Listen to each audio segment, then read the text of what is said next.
Hello, Michael here, looking to Psalms 81 for our devotion today.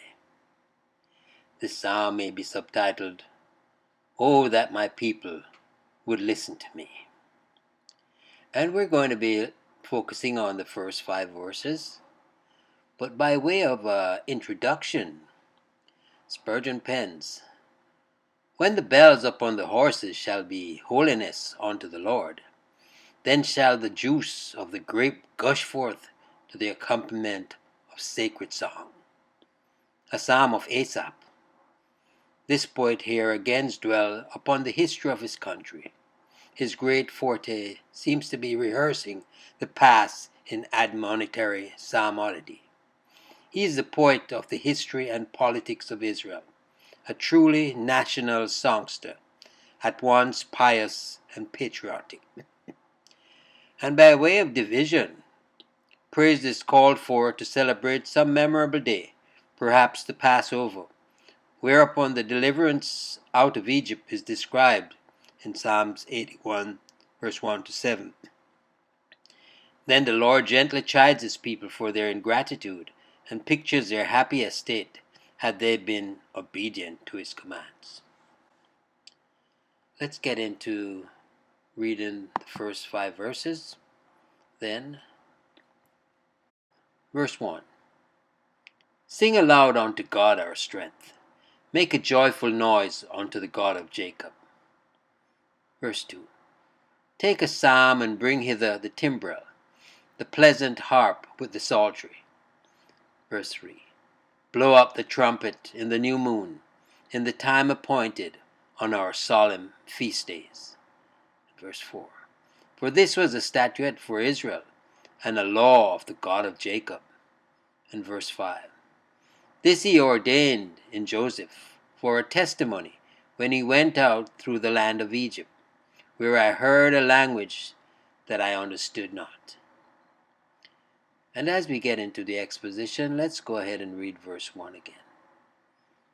Sing aloud unto God our strength.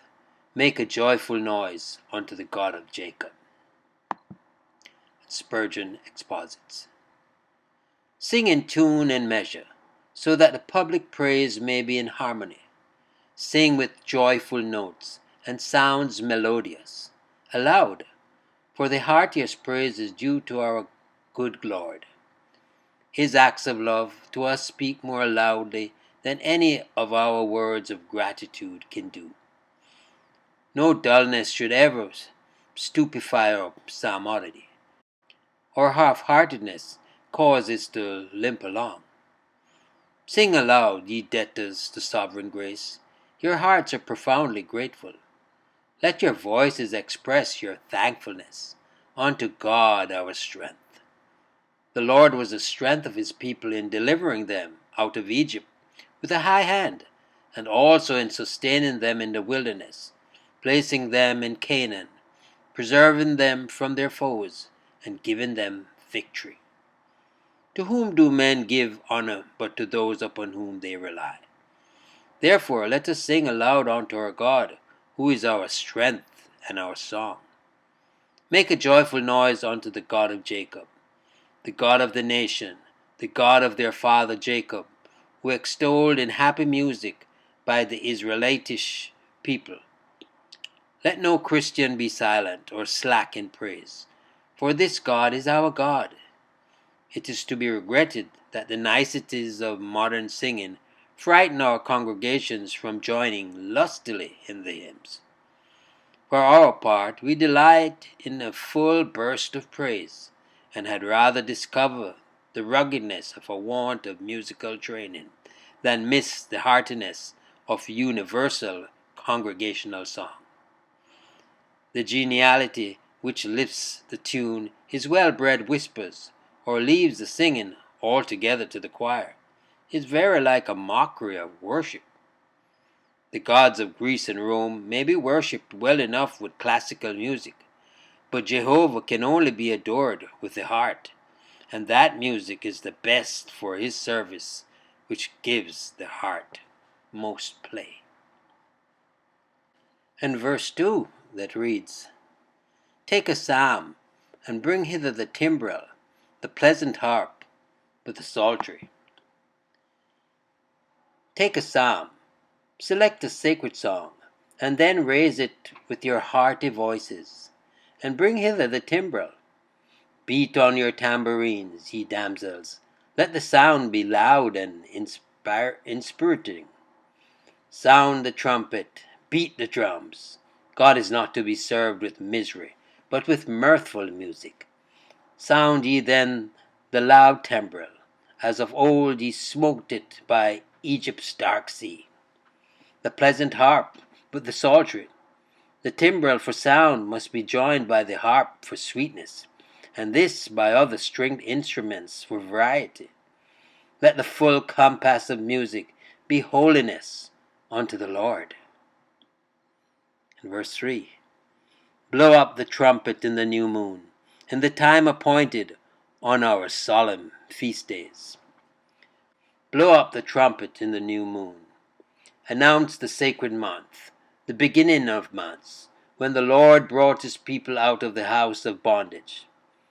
Clear and shrill let the summons be which calls all Israel to adore the redeeming Lord.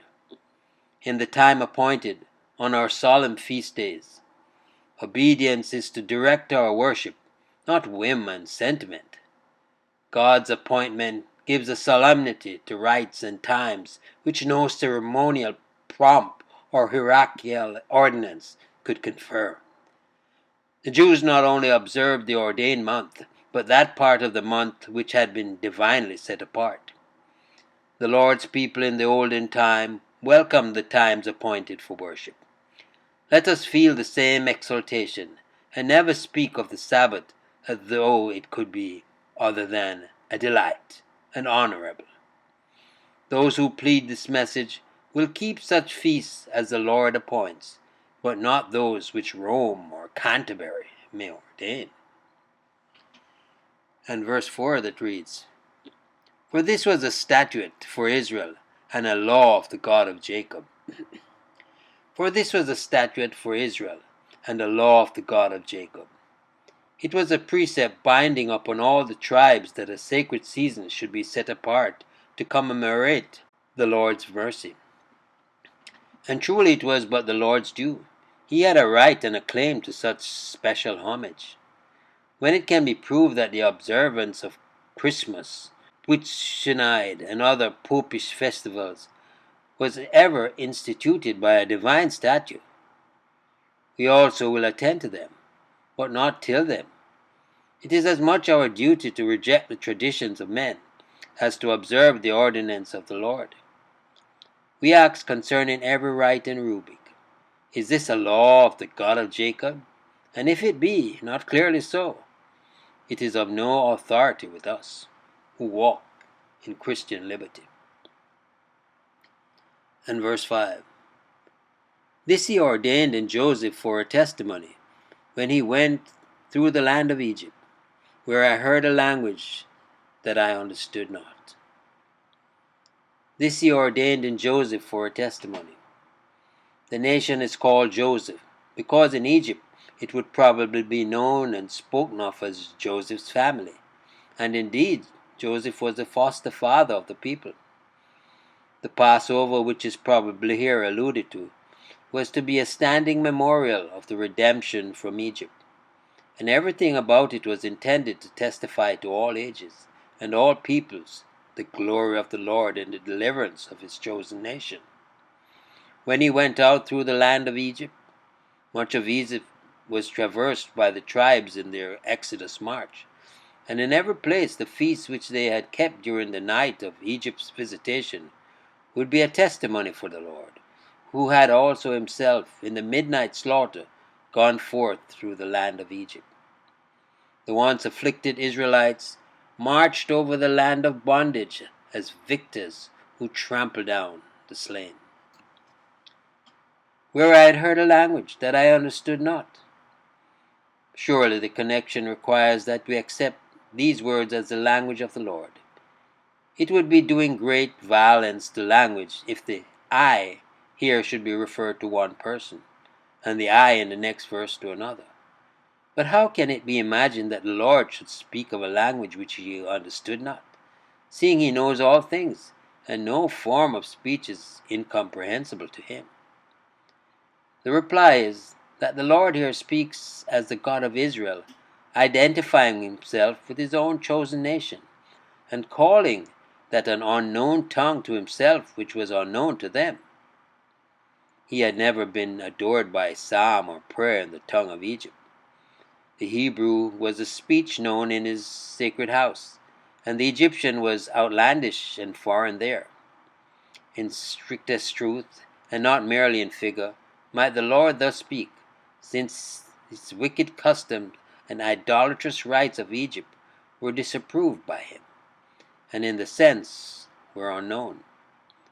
Of the wicked Jesus shall say, I never knew you. And probably in the same sense this expression should be understood, for it may be correctly rendered, a speech I knew not, I am hearing. It was among the griefs of Israel that their taskmasters spake an unknown tongue, and they were thus continually reminded that they were strangers in a strange land. The Lord had pity upon them, and emancipated them, and hence it was their burden duty to maintain inviolate the memorial of the divine goodness. It is no small mercy to be brought out from an ungodly world and separated unto the Lord. Wow, that was a cupful. Trust you enjoyed the meditation. Michael here declaring yet again, Jesus is Lord. Until next time, be blessed.